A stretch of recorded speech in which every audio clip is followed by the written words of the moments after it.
ಕುಣಿಗಲ್ ತಾಲೂಕಿನಲ್ಲಿ ಎಗ್ಗಿಲ್ಲದೆ ಅಕ್ರಮ ಕಲ್ಲು ಗಣಿಗಾರಿಕೆ ನಡೀತಾ ಇದೆ.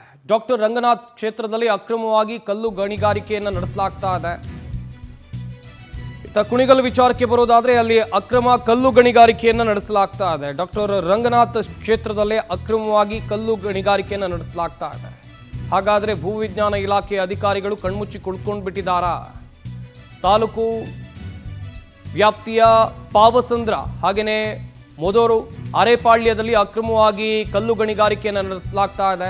ಬಂಡೆ ಸೈಜ್ಗಲ್ಲು ಜಲ್ಲಿಕಲ್ಲನ್ನ ಕೆಲಸಗಾರರು ತೆಗಿತಾ ಇದ್ದಾರೆ. ಕಲ್ಲು ಗಣಿಗಾರಿಕೆ ದಂಧೆಕೋರರಿಗೆ ಯಾವುದೇ ಭಯ ಇಲ್ಲ, ಪರ್ಮಿಷನ್ ಇಲ್ಲದೆ ಯಾವುದೇ ಅನುಮತಿ ಇಲ್ಲದೆ ಗಣಿಗಾರಿಕೆಯನ್ನು ನಡೆಸಲಾಗ್ತಾ ಇದೆ. ಪವರ್ ಟಿವಿ ಈ ಸ್ಥಳದಲ್ಲಿ ವಿಡಿಯೋ ಚಿತ್ರೀಕರಣ ಮಾಡ್ತಾ ಇದ್ದಂಥ ಸಂದರ್ಭದಲ್ಲಿ ಅಲ್ಲಿಂದ ಕೆಲಸಗಾರರು ಕಾಲ್ ಕಿತ್ತಿದ್ದಾರೆ ಎನ್ನುವಂಥ ಮಾಹಿತಿ ಇದೆ. ಹಗಲಲ್ಲಿ ಕಲ್ಲು ಗಣಿಗಾರಿಕೆ ಆಗ್ತಾ ಇದ್ದಂತೆ ಇನ್ನೊಂದು ಕಡೆಯಲ್ಲಿ ರಾತ್ರಿ ಅಲ್ಲಿಂದ ಸಪ್ಲೈ ಮಾಡ್ತಾರೆ, ಕಲ್ಲುಗಳನ್ನು ಸಪ್ಲೈ ಮಾಡ್ತಾರೆ. ಡಾಕ್ಟರ್ ರಂಗನಾಥ್ ಅವರ ಸ್ವಕ್ಷೇತ್ರದ ವ್ಯಾಪ್ತಿಯಲ್ಲಿ ನಡೀತಾ ಇರುವಂಥ ಕಲ್ಲು ಗಣಿಗಾರಿಕೆ, ಇಷ್ಟು ದೊಡ್ಡ ಕ್ವಾರಿ ಮಾಡಿದಾರಲ್ಲ, ಇದಕ್ಕೆ ಯಾವುದೇ ಪರ್ಮಿಷನನ್ನು ಈ ವ್ಯಕ್ತಿಗಳು ತಗೊಂಡಿಲ್ಲ. ಹೆಂಗೆ ಮಾಡಿದ್ರು ಇಷ್ಟು ದೊಡ್ಡ ಕ್ವಾರಿಯನ್ನು? ಇಲ್ಲಿಂದ ಕಲ್ಲು ಜಲ್ಲಿಗಳನ್ನು ಅಕ್ರಮವಾಗಿ ಸಾಗಾಟ ಮಾಡ್ತಿದ್ದಾರೆ. ರಾತ್ರಿ ವೇಳೆ ಬಂಡೆ ಹೊಡಿತಾರೆ, ಹಗಲಿ ಹೊತ್ತಲ್ಲಿ ಬಂಡೆ ಹೊಡಿತಾರೆ, ರಾತ್ರಿಯಲ್ಲಿ ಇಲ್ಲಿಂದ ಕಲ್ಲುಗಳನ್ನು ಸಾಗಾಟ ಮಾಡಲಾಗ್ತಾ ಇದೆ.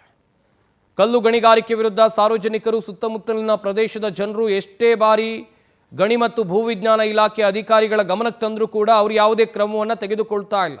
ಹಾಗಾದರೆ ಇದರ ಹಿಂದಿರುವಂಥ ಪ್ರಭಾವಿಗಳು ಯಾರು ಗೊತ್ತಾಗಬೇಕಿದೆ.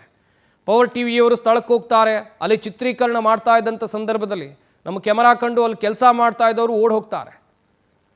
ಹಾಗೆಯೇ ಪರ್ಮಿಷನ್ ತಗೊಂಡು ಕೆಲಸ ಮಾಡಿದರೆ ಅಥವಾ ಪರ್ಮಿಷನ್ ತಗೊಂಡು ಇಲ್ಲಿ ಗಣಿಗಾರಿಕೆಯನ್ನು ನಡೆಸಿದ್ರೆ ಓಡ್ ಹೋಗೋ ಅನಿವಾರ್ಯತೆ ಯಾಕಿತ್ತು? ಕ್ಯಾಮರಾ ಕಂಡು ಕೂಡಲೇ ಯಾಕೆ ಹೆದರ್ಕೊಳ್ಬೇಕಿತ್ತು ಇವರು?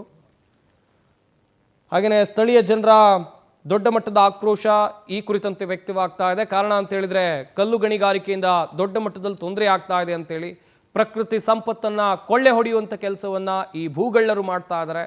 ಕಲ್ಲು ಗಣಿಗಾರಿಕೆಯನ್ನು ಯಾವ ರೀತಿಯಾಗಿ ನಡೆಸಲಾಗ್ತಾ ಇದೆ ಎಕರೆಗಟ್ಟಲೆ ಜಾಗದಲ್ಲಿ ನೋಡ್ತಾ ಇರ್ಬೋದು ನೀವು ಕೂಡ ದೃಶ್ಯಾವಳಿಗಳಲ್ಲಿ. ತುಮಕೂರು ಜಿಲ್ಲೆ ವ್ಯಾಪ್ತಿಯ ಕುಣಿಗಲ್ನಲ್ಲಿ ನಡೀತಾ ಇರುವಂಥ ಕಲ್ಲು ಗಣಿಗಾರಿಕೆ ಇದು.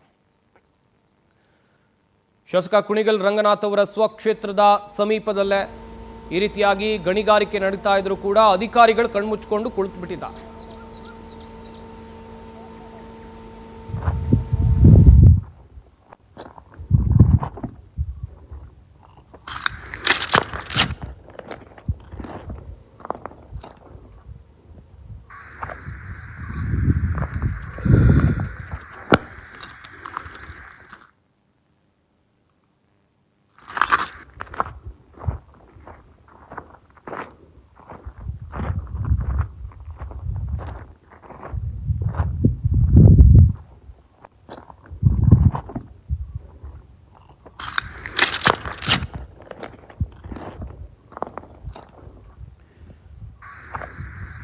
ಈ ಬಗ್ಗೆ ಇನ್ನಷ್ಟು ಮಾಹಿತಿಯನ್ನು ಕೊಡ್ತಾರೆ ನಮ್ಮ ತುಮಕೂರು ಜಿಲ್ಲೆಯ ಪ್ರತಿನಿಧಿ ಹೇಮಂತ್ ಕುಮಾರ್. ದೂರವಾಣಿ ಸಂಪರ್ಕದಲ್ಲಿ ಜಾಯ್ನ್ ಆಗ್ತಾ ಇದ್ದಾರೆ. ಹೇಮಂತ್, ಇಷ್ಟು ದೊಡ್ಡ ಮಟ್ಟದಲ್ಲಿ ಕಲ್ಲು ಗಣಿಗಾರಿಕೆ ನಡೀತಾ ಇದೆ, ಗಣಿ ಮತ್ತು ಭೂವಿಜ್ಞಾನ ಇಲಾಖೆ ಅಧಿಕಾರಿಗಳು ಏನು ಮಾಡ್ತಾ ಇದ್ದಾರೆ? ಹಾಗಾದ್ರೆ ಅವ್ರಿಗೆ ಗೊತ್ತಿಲ್ವಾ?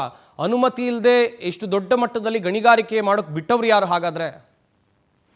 ಖಂಡಿತ ಸಂಪತ್, ಏನಂತಂದ್ರೆ ಏನು ಕೊರಟಗೆ ತುಮಕೂರು ಜಿಲ್ಲೆಯ ಕುಣಿಗಲ್ ತಾಲೂಕಿನ ಸಂತೆಮಾವತ್ತೂರು ಅಕ್ಕಪಕ್ಕದ ಏನು ಪಾವಸಂದ್ರ ಇರ್ಬೋದು, ಮಾದೂರು ಇರ್ಬೋದು, ಮತ್ತೆ ಅರೆಹಳ್ಳಿ ಇರ್ಬೋದು, ಇಲ್ಲೆಲ್ಲ ಕಡೆಯಲ್ಲೂ ಕೂಡ ಏನು ಅಕ್ರಮವಾಗಿ ಕಲ್ಲು ಗಣಿಗಾರಿಕೆ ನಡೀತಿದ್ರು ಕೂಡ ಗಣಿ ಮತ್ತು ಭೂವಿಜ್ಞಾನ ಇಲಾಖೆ ಯಾವ ಅಧಿಕಾರಿಗಳು ಅಥವಾ ತಿರುಗಿ ಕೂಡ ನೋಡ್ತಾ ಇಲ್ಲ ಅನ್ನೋದು. ಈಗಾಗಲೇ ಈ ಭಾಗದ ಸ್ಥಳೀಯರು ಅನೇಕ ಬಾರಿ ಇವ್ರಿಗೆ ದೂರು ಕೊಟ್ಟರು ಕೂಡ ಆಗಾಗ ಬರೋದು, ಸಮೀಕ್ಷೆ ಮಾಡಿದೀವಿ ಅಂತ ಹೇಳೋದು, ಒಂದೆರಡು ದಿನ ಕೆಲಸವನ್ನ ನಿಲ್ಲಿಸೋದು, ಅದಾದ ಬಳಿಕ ಅಲ್ಲಿಂದ ಕಾಲ್ ಕೀಳುವಂತ ಕೆಲಸವನ್ನ ಗಣಿ ಮತ್ತು ಭೂವಿಜ್ಞಾನ ಇಲಾಖೆಯವರು ಮಾಡ್ತಾ ಇರುವಂತದ್ದು. ಇದು ಪದೇ ಪದೇ ನಡ್ಕೊಂಡ್ ಬರ್ತಿದ್ರು ಕೂಡ ಕಳೆದ 10 ವರ್ಷಗಳಿಂದಲೂ ಕೂಡ ಈ ಭಾಗದಲ್ಲಿ ಏನು ಅಕ್ರಮವಾಗಿ ಕಲ್ಲು ಗಣಿಗಾರಿಕೆ ಮಾಡ್ತಾ ಇದ್ರು ಕೂಡ ಯಾವುದೇ ಅಧಿಕಾರಿಗಳು ಇತ್ತ ತಿರುಗಿ ನೋಡಿಲ್ಲ ಅನ್ನೋದು. ಒಂದ್ ಕಡೆ ಏನು ಕುಣಿಗಲ್ನ ಶಾಸಕರಾಗಿರುವಂತ ರಂಗನಾಥ್ ಅವರು ಹೆಸರು ಕೂಡ ಕೇಳಿ ಬರುವಂತದ್ದು. ಹಲವು ಭಾಗದಲ್ಲಿ ಏನು ರಂಗನಾಥ್ ಅವರ ಸಹಚರರು ಈ ಒಂದು ಕಲ್ಲು ಗಣಿಗಾರಿಕೆಯನ್ನ ಮಾಡ್ತಾರೆ ಅನ್ನೋ ಒಂದು ಆರೋಪ ಕೂಡ ಕೇಳಿ ಬಂದಿರುವಂತದ್ದು. ಮತ್ತೊಂದ್ ಕಡೆ ಏನು ಅಲ್ಲಿನ ಸ್ಥಳೀಯರಾಗಿರುವಂತಹ ಮುಖಂಡರುಗಳು ಏನಿದ್ದಾರೆ ಅವರು ಈ ಒಂದು ಕಲ್ಲು ಗಣಿಗಾರಿಕೆಯನ್ನ ನಡೆಸ್ತಾ ಇದ್ದಾರೆ ಅನ್ನುವಂತ ಮಾಹಿತಿ ಲಭ್ಯವಾಗಿರುವಂತದ್ದು.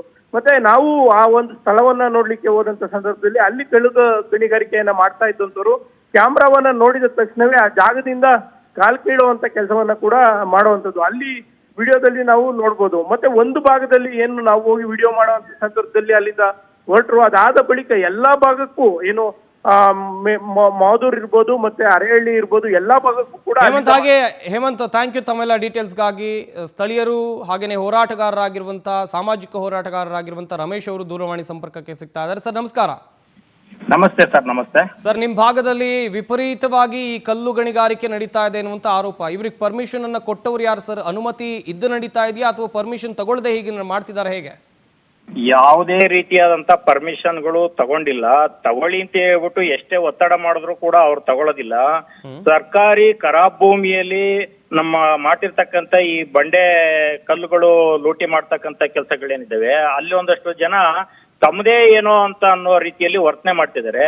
ನಾನು ಈಗ ಸುಮಾರು ಒಂದೂವರೆ ವರ್ಷದಿಂದನೂ ನಾನು ದೂರುಗಳು ಕೊಟ್ಕೊಂಡೇ ಬರ್ತಿದ್ದೀನಿ. ತಾಲೂಕ್ ಆಫೀಸ್ಗೆ ಕೊಟ್ರೆ ತಹಸೀಲ್ದಾರು ಮೈನ್ಸ್ ಅಂಡ್ ಜಿಯಾಲಜಿಗೆ ಬರೀತಾರೆ, ಮೈನ್ಸ್ ಅಂಡ್ ಜಿಯಾಲಜಿಯವರು ವಾಪಸ್ಸು ತಾಲೂಕ್ ಆಫೀಸ್ಗೆ ಬರೀತಾರೆ. ಬಟ್ ಇಲ್ಲಿ ಯಾರೂ ಕೂಡ ಹೊಣೆಯನ್ನ ಹೊರಲಿಕ್ಕೆ ತಯಾರಿಲ್ಲ. ಸರ್ಕಾರಿ ಆಸ್ತಿ, ಸರ್ಕಾರಿ ಪ್ರಾಕೃತಿಕ ಸಂಪತ್ತು ಸರ್ಕಾರಕ್ಕೆ ನಷ್ಟ ಆಗ್ತಾ ಇದ್ರು ಕೂಡ ಯಾವುದೇ ರೀತಿಯಂತ ಕ್ರಮ ವಹಿಸಲು ಅಧಿಕಾರಿಗಳು ಹಿಂದೇಟಾಗ್ತಿದ್ದಾರೆ. ಇದು ಯಾಕೆ ಅಂತ ಅನ್ನೋದು ನನ್ಗಂತೂ ಅರ್ಥ ಆಗ್ತಾ ಇಲ್ಲ. ಈಗ ನಾನು ದೂರ್ ಕೊಟ್ಟಿದ್ದೀನಿ, ಮತ್ತೆ ದೂರ್ ಕೊಟ್ಟಿದ್ರೆ ಈಗ ಅವ್ರು ವಾಪಸ್ಸು ಮೈನ್ಸ್ ಅಂಡ್ ಜಿಯಾಲಜಿಯವರು ಮತ್ತೆ ಇವ್ರಿಗೆ ಬರ್ತಿದ್ದಾರೆ ತಹಸೀಲ್ದಾರ್ಗೆ. ತಹಸೀಲ್ದಾರ್ ಬಂದು 6 ತಿಂಗಳಾಗಿದೆ ಅರ್ಜಿ ಮೈನ್ಸ್ ಅಂಡ್ ಜಿಯಾಲಜಿಯಿಂದ. ಅವರು ಇದ್ರೊಳಗಡೆ ಕಸದ ಬುಟ್ಟಿಗೆ ಹಾಕೊಂಡು ಕೂತಿದ್ದಾರೆ ಯಾವುದೇ ಲೆಟರ್ಗಳನ್ನು. ಹೀಗಾಗಿ ಬಹುತೇಕ ನಾವು ಅವ್ರಿಗೆ ಸರ್ಕಾರಕ್ಕೆ ಇದನ್ನ ಕಟ್ಕೊಂಡು ತಗೊಳ್ಳಿ ಅಂತ ಹೇಳಿದ್ರು ಕೂಡ ತಗೊಳ್ಳೋದಕ್ಕೆ ರೆಡಿ ಇಲ್ಲ. ಥ್ಯಾಂಕ್ ಯು ರಮೇಶ್ ಅವರೇ, ಪವರ್ ಟಿವಿ ಜೊತೆಗೆ ಮಾತನಾಡಿದ್ದಕ್ಕಾಗಿ.